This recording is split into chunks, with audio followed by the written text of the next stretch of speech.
Teacher evaluations have long been a source of contention, stress, and anxiety. You could have a great conversation and you could talk about things, and then all of a sudden at the end, okay, well, what was my rating? Okay, well, you got a 2 in this area. It just now completely defeated the entire conversation. I'd rather get in there when you're trying something you've never done before and give you feedback on it and talk it through with you afterwards and have a great reflective conversation than you not want me to come in because you're, concerned about what the rating is going to be in the end. Performance evaluations of any kind, in any field, are rarely easy. It's not really a comfortable process, not for the one being evaluated, nor for the evaluator. But teacher evaluations can bring a special kind of complexity. And doing them in such a way that teachers self-reflect and identify ways to improve their teaching in the process, that's even harder. But that's where the magic, that's where the learning happens. We were doing all the talking, we were doing all the thinking. And at the end of it, it was either they agreed with your final rating or not. They were passive in this whole process when the cognitive lift really needs to be on the teacher. And so we as administrators had to learn how to shift that. From Frontline Education, this is Field Trip.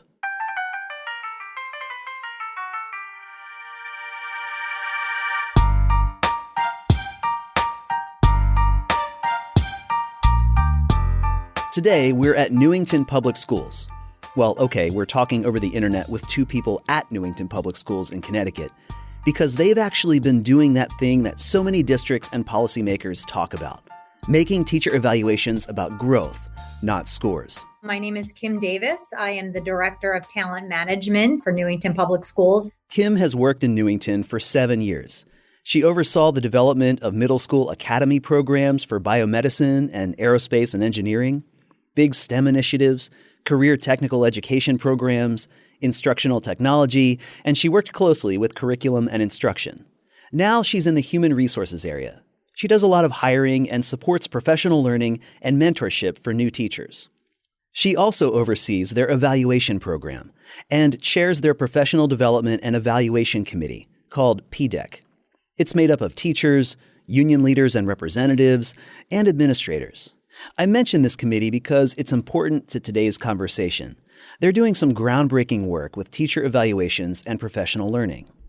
See, about 7 years ago, at the state's behest, the district began rolling out a new evaluation program. There were strict criteria that districts in Connecticut had to follow.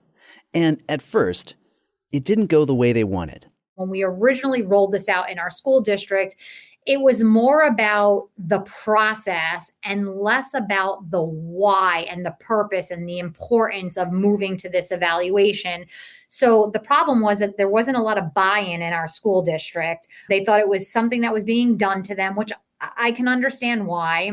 And it became more of like, I'm a 2 or I'm a 3. They just equated themselves to a number as opposed to, here's where I am and this is where I need to get to, right? So regardless if you were a 1, 2, 3, or 4, which represents below standard, developing, effective, or distinguished, right? So it wasn't so much about the conversation. It was just what it seemed like. It was just about teachers being a number. And a lot of people were very, very unhappy about that. There was a lot of distrust among educators and administrators. The plan wasn't always implemented with fidelity, I guess, meaning folks felt like, oh, if I had this evaluator, it was so much, I had a better experience than if I had this evaluator. So it kind of created just a culture of mistrust. And it took us a couple of tries because what they wanted was they really wanted to have deep conversations with their administrators. It just wasn't happening with the process that was in place. So we had to kind of scrap everything, build up our learning and how to have conversations that put the thinking or the cognitive lift on the teacher versus the administrator. So there was a lot of change with that. Because before, even if a fruitful conversation did happen between a teacher and an administrator after an observation took place, a focus on the rating would often derail the whole thing. So you could see somebody, you could have a great conversation with somebody with the old process and the old practices, and you could talk about things, and then all of a sudden at the end, okay, well, what was my rating? Okay, well, you got a 2 in this area. it just now completely defeated the entire conversation. Everything you talked about, I wanted to see or help and support and grow and put in place, would not. And there was a level, a lack of trust in everything. That is Jason Smith, principal of Anna Reynolds Elementary School, one of 4 elementary schools in the district. Overall, we may be effective and good, but we all have our bad days or we all have our bad lesson. But then getting a 2 is just like you've just not had that good conversation. So really looking at teacher evaluation, like how do we provide that growth and improve that we all can get better and have these great conversations without necessarily defeating somebody, because overall you can be a very quality teacher and everyone has a bad day or a bad lesson. And we really want to embrace people too, to bring you in for when you're taking a chance or giving, trying something different, trying something new, and you want feedback on it. And that wasn't creating the door for that to happen. I'd rather get in there when you're trying something you've never done before and give you feedback on it and talk it through with you afterwards and have a great reflective conversation than you not want me to come in because you're, concerned about what the rating is going to be in the end. Did that have that mistrust that you mentioned, did that have any other effects that maybe you didn't expect as you went about your day, your week, trying to lead your building, Jason? And meanwhile, you have all this lack of trust in the evaluation process. What other impact did that have on your school?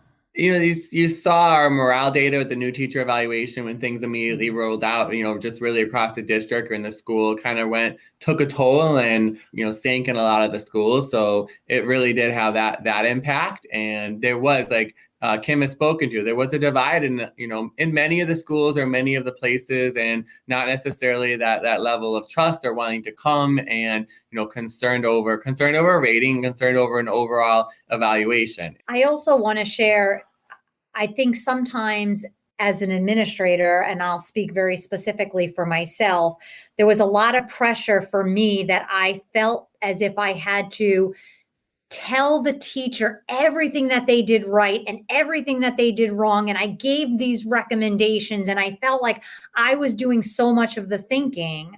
And so, when you sit there, when the teacher's sitting there during this, they're just passive and they're just listening to you. So I'm doing all the thinking. It didn't help the educator grow in any way. And we had to kind of discover that, when we gave professional learning to our teachers to say, you've got to do less teacher talk and you've got to get your students, right, to kind of do the thinking and the talking and the discovery. That's where the magic, that's where the learning happens. It's not when the teacher sits there and speaks for 30, 45 minutes. We know you're a good teacher and we know you have all this knowledge. You've got to get your kids to do the thinking. So similarly, in our old evaluation process, that's exactly what we were doing, right? To our teachers, we were doing all the talking, we were doing all the thinking. And at the end of it, it was either they agreed with your final rating or not. They were passive in this whole process when the cognitive lift really needs to be on the teacher. And so we as administrators had to learn how to shift that. That makes a ton of sense. So let's picture that a little bit. If you picture a teacher who is actively engaged in an evaluation process and becoming more self-directed in their own learning, what does that look like? Help me understand both what that looks like from an evaluation process and how they approach observations as well as those reflective conversations. And then what impact does that have on how they approach professional learning and then ultimately in the classroom? I'm looking at those that, I can think of the teachers that come in and there's opportunities where I sit down with them and they're inviting me in. They want me there. They want to come into a post kind of reflective peer visit. And I'm sat there and I probably didn't say 2 words at all the entire time they spoke because they were just so highly reflective and talking through things. And that's what we were looking to really build and transition to. And I was lucky enough to be part of the pilot for the 2 years prior to our new teacher evaluation system and how we do things that's kind of been rolled out. With this pilot, Jason is talking about when Newington Public Schools went back to the drawing board. They took 3 years to roll out a whole new plan for conducting evaluations that would address the teacher's desire for a process that would help them actually grow in their practice. And so that was a great opportunity because I did know that, knowing my staff, I had a lot of very, very strong teachers, very effective teachers. And it was, 1 year in a building. I said, well, let's find a way that we can kind of build a bridge a relationship, and be able to have observations, have me come in and then sit down and let's just reflect. Let me just have you talk to me about the lesson and give you questions and go in directions and give you ideas and give you suggestions.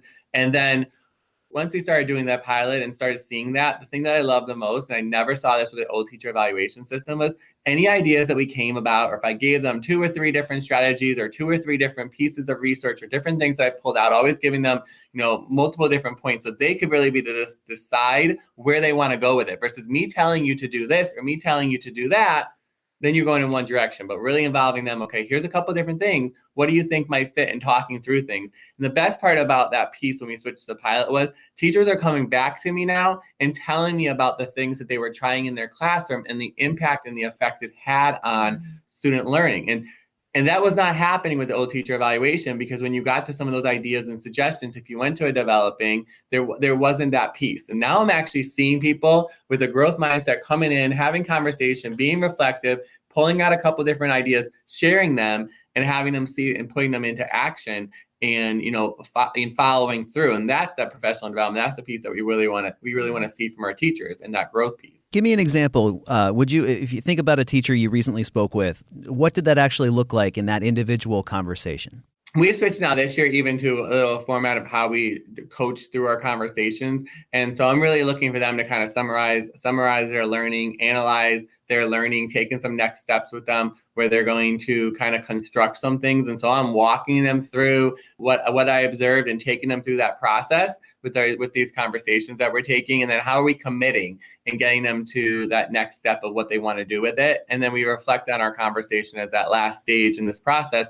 And the biggest piece with that, and I'm hearing from them, is that these reflective conversations and what we're talking about is I'm making them commit. I'm making them talk to me about what are they going to do next, and how are they going to make sure that they follow through on this and those pieces. And, they haven't always had the opportunity to reflect on, every single day and what they did and what they tried. And so these conversations are really giving them the opportunity to reflect on it and plan some next steps and where they want to go from there. So for me, what I do is I go in, I do an observation, 15, 20 minutes tops. I'm not going to be there for an hour. We've increased our number of times we go into the classroom. That was very important to our teachers. They felt like that they weren't seeing their administrators enough to have these conversations.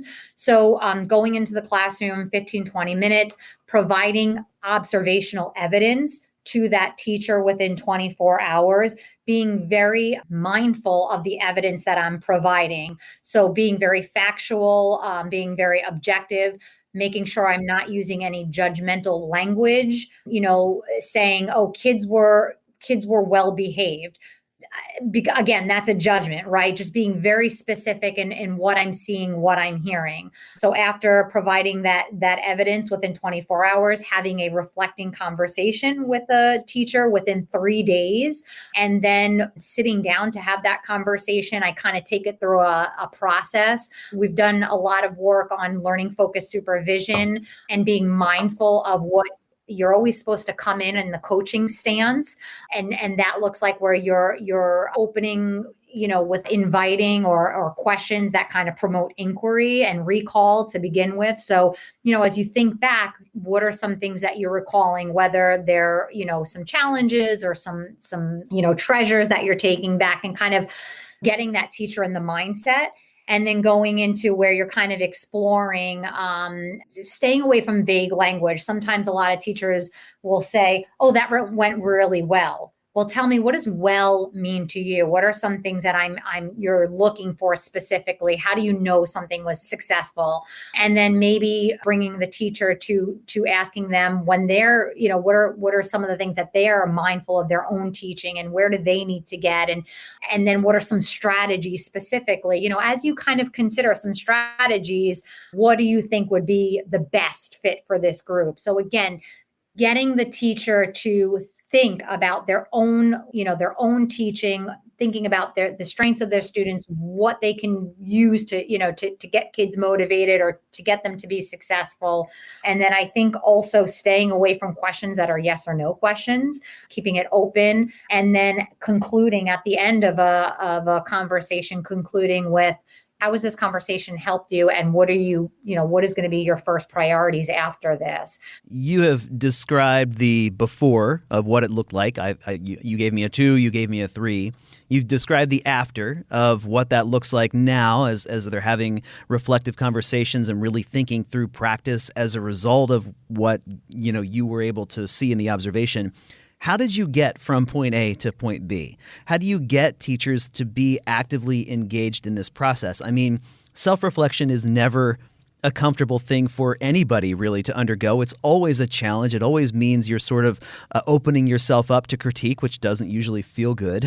How did you get teachers to say, yeah, I'm on board with this. I will jump in and be willing to enthusiastically undertake this process? So, working with our PDEC committee, they know what they wanted. We weren't sure how to get there. And we've failed, I think, the first time we rolled out a pilot because we didn't change what we did, our own actions, right? Like we wanted things to change, but we just added more. We didn't do anything different really, if that makes sense.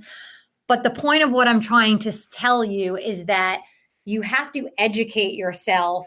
You've got to be the change you want. So we knew as an administrative group, we needed to educate ourselves on how to have reflecting conversations. We did a lot of practicing. We worked with the Danielson group for 2 years.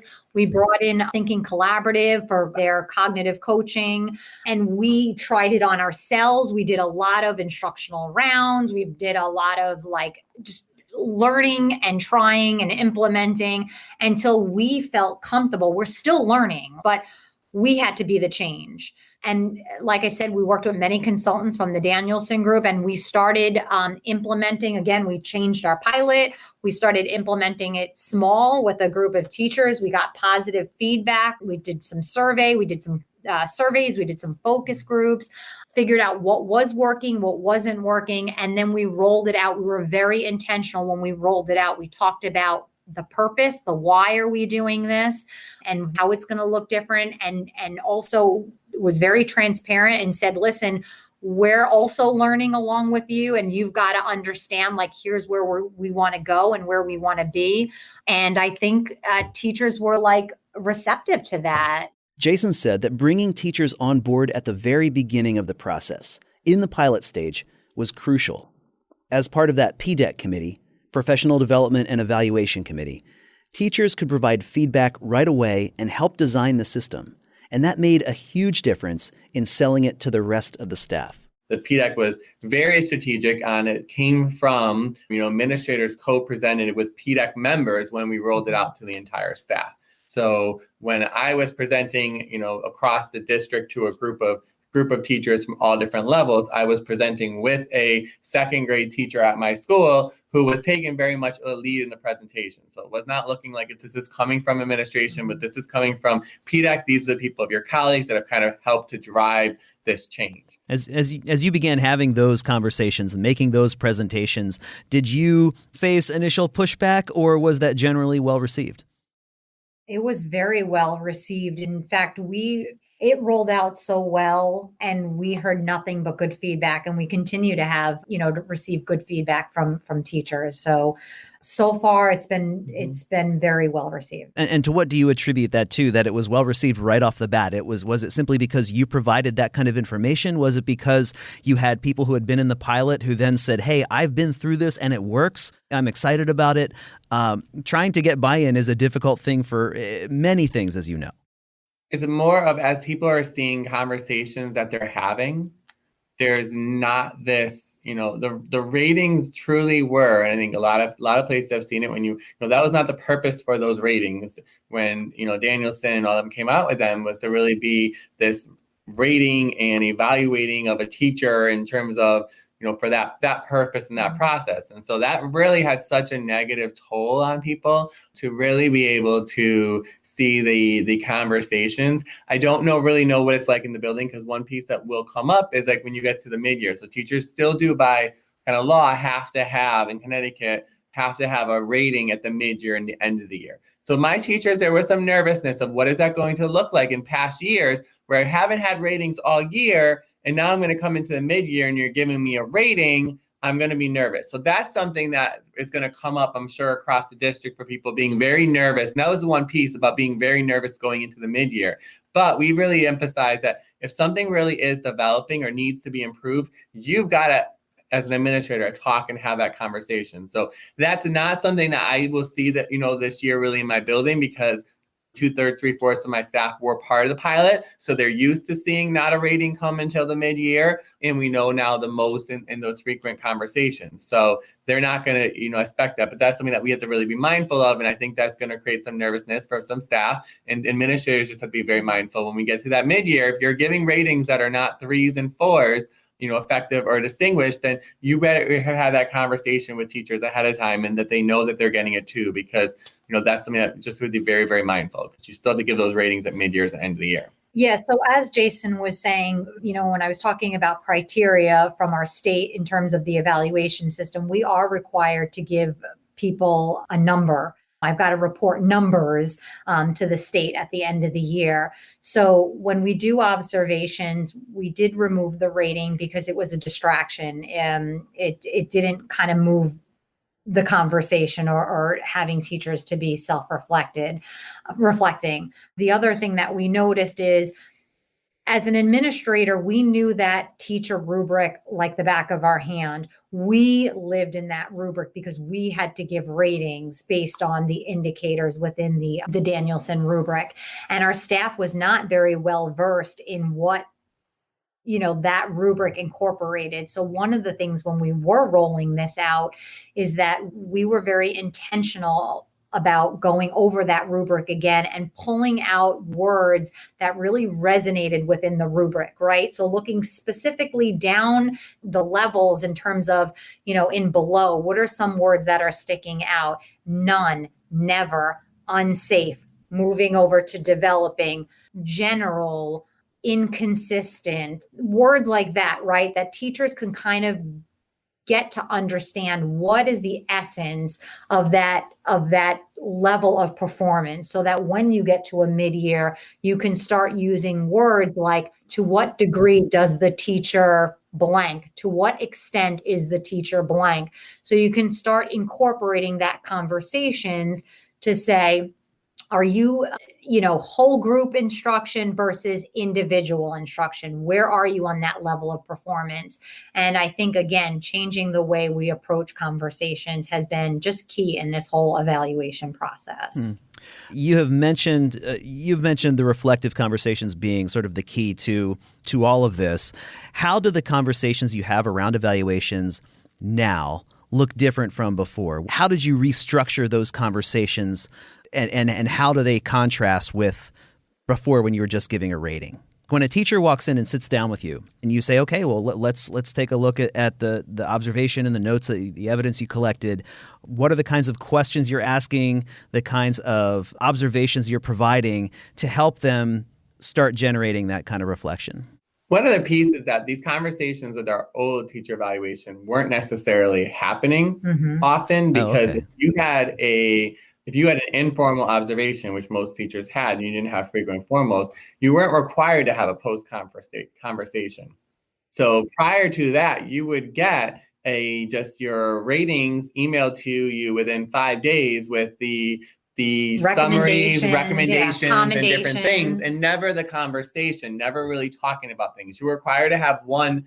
If you had 3 informals, depending on which cycle you were on, if you had 3 informals, which most teachers did, then one of them had to have a reflective conversation, but the other 2 did not. And so it felt like something that happened to them as opposed to something they took part in. That's exactly correct. So it was emailed to them. Here you go. Here's your rating. Here's your recommendations. Here's your commendations. Let me know if you want to meet and have a conversation. Do you think that teachers are going to say, yeah, absolutely, I want to meet? Now, yes, there were some, but the majority was like, nope, I'm good. Thank you very much. And as an administrator, we were spending hours to write up in one observation. A formal observation that we were writing up would take more than a couple hours. An informal observation would typically take about an hour to write up, to read through, to make sure everything is clean. What are your recommendations? And then send it to the teacher. And we were always on the, most administrators, if you were going to give a developing rating, then you met with the teacher, but you were never having those conversations with your effective or distinguished teachers and really being able to talk about things and push them further. You were just sharing some things, and the things we were sharing might not have made any sense to what they were doing, because you weren't able to ever talk through and really get a sense of things. And so the biggest piece was, switching with this when we did the pilot in these conversations now, is that it's a 10-15 minute conversation that I'm having with you. It's 10 minutes. Sometimes it might just be actually in the hallway after your observation. It doesn't even need to be that long. A lot of my teachers schedule it. I tell them I can come to your room if you want to have it in your room. Just tell my secretary, let me know if you looked over the notes, where you want to have it. She'll put it on my calendar and I'll come and find you, or you can meet with me and we can talk about it there. And they're actually doing it for more than 10 minutes. They're going to talk and want to talk through things and want that feedback. So I think there's a piece too, the old evaluation system. They weren't really getting the feedback. It was just evaluation, and it wasn't feedback about improving learning. So now we're always having reflective conversations. And as an administrator, most of my writing is done when I'm scripting things in the classroom, because I'm just sending simply their notes to them to look over, not having any, as Kim said, not have any judgments in there. I'm not making any assumptions about anything. I'm just simply telling you what I saw in the classroom. And now, what I was going to say was that my write-ups are only taking me about 15 minutes, 10 minutes, because I'm simply sending you're simply getting the notes from me. And then I'm going back in and writing 3-4 sentence summary of the observations and in our conversations in a sense. As we discussed, you want to move on, you want to try this, or you are thinking about doing this. That's basically what we do, is sum up the conversation. So let me get this straight. You're spending less time on the evaluations, is that correct? Yes. And your teachers are more engaged, and it's more effective at advancing practice. Yes, we feel like it is. That's a win-win-win. Yeah, it really has. I mean, we have increased our number of observations to get in, and we are requiring that you're having a reflecting conversation, but that's what the teachers wanted. They felt like they weren't seeing their administrators or having conversations. I think the other thing that administrators are being more mindful of is, when you're having a reflecting conversation with a teacher, you're starting in a very specific stance, which is the coaching stance, right? So you're asking just open-ended questions. It's not yes or no. You're engaging their thinking, right? Their thought process or their cognitive load. There are times that you have to be very conscious of your change in stance. So you may move to a consultant stance and come out of that coaching stance and say, is it okay if I give you some very specific strategies that you can implement? Because sometimes teachers get stuck in their thinking. So we as an administrator have to recognize that, ask permission to, acknowledge that we're coming out of that stance by asking permission if we can give some suggestions.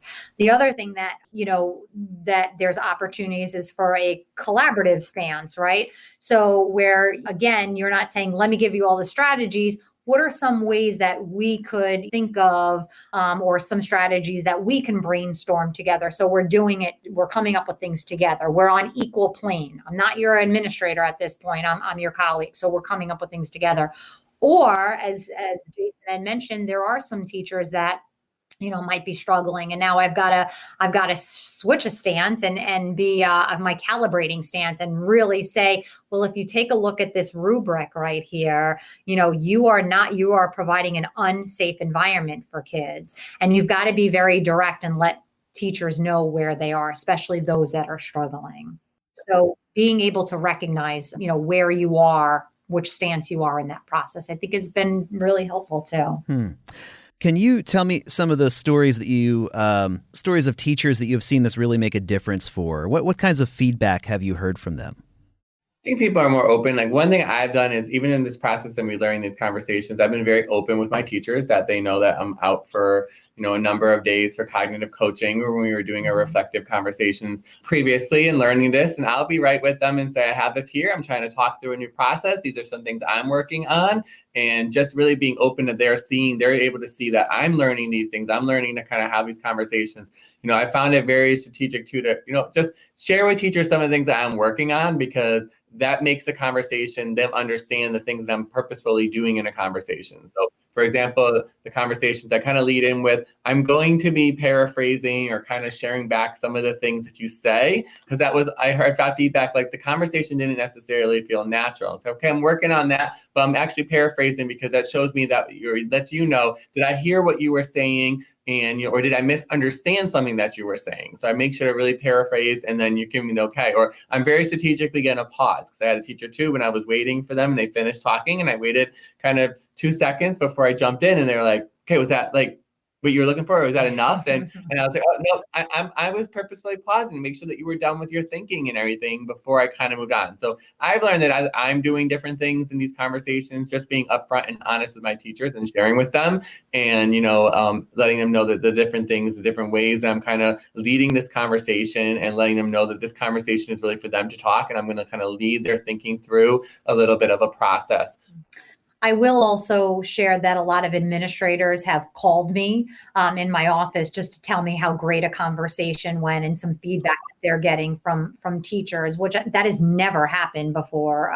We've kind of moved to this. So I think administrators are feeling, they're building more confidence in their ability to have conversations, and being just more aware of their intentions going into a conversation, and really thinking about how they want to approach, difficult conversations and helping to grow people. So it's been good.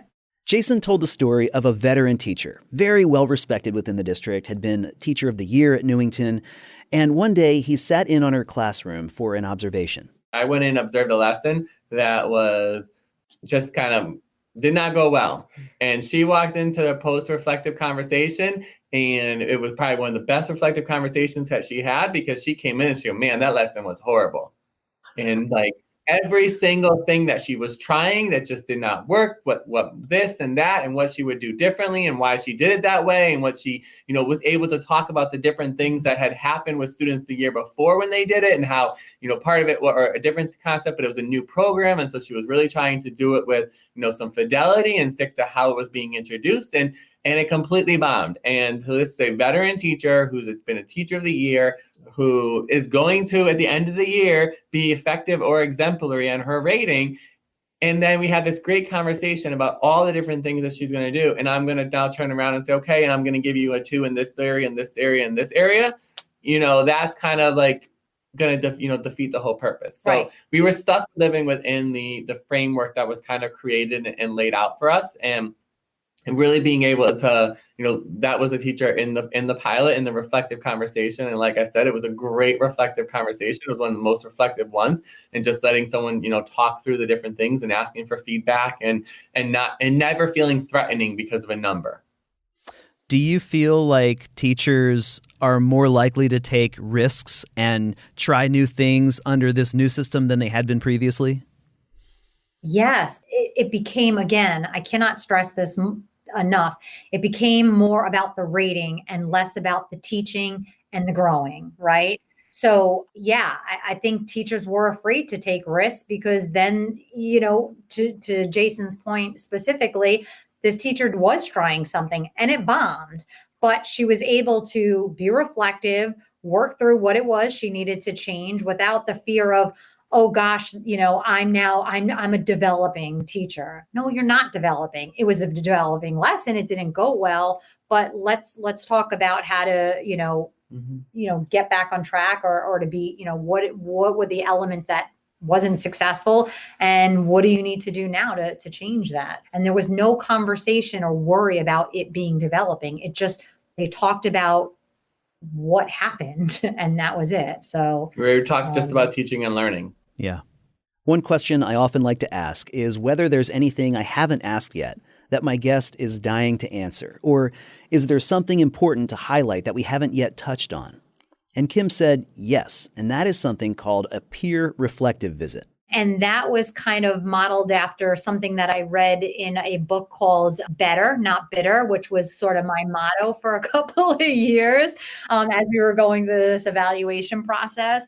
But this reflective peer visit was a way for teachers to kind of recognize something or an area in which they wanted to grow in and go visit a colleague and see how he or she implemented whatever it was, a strategy, how they did their readers workshop model, whatever it was, and then kind of think about ways in which they can incorporate some of those strategies into their classroom. So it had nothing to do with the person that they were visiting. It was really about themselves, but they needed to get out of their classroom and kind of see what other folks were doing. Because again, it's all about that cognitive lift and really thinking about teaching and learning.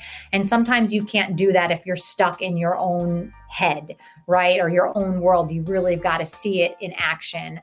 So that was something that we incorporated this year, which quite a few people have taken advantage of. And that replaced an informal observation. But it always, everything that our teachers are doing, it still requires a reflecting conversation so that, again, the evaluator can have that conversation with the teacher and again, to build self-reflection and self-directedness. And that's really the goal of this evaluation process. Kimberly Davis is the Director of Talent Management at Newington Public Schools in Connecticut, and Jason Smith is principal of Anna Reynolds Elementary School in the same district. Kim and Jason, thank you for speaking with me at the end of what I'm sure has been a very full day. Thank you, Ryan. I appreciate this opportunity. Thank you very much. Have a good day. Field Trip is a podcast from Frontline Education. Frontline is the leading provider of school administrative software, with solutions like Frontline Professional Growth, making it easier to manage teacher evaluations and to connect professional learning opportunities to evaluation results. For more information, visit frontlineeducation.com/fieldtrippodcast. We release new episodes of Field Trip every 2 weeks, and you can find them wherever fine podcasts are served. Don't forget to subscribe. A lot of work goes into these, and knowing that you won't miss any of them would make my day. For Frontline Education, I'm Ryan Estes. Thanks for listening, and have a great day.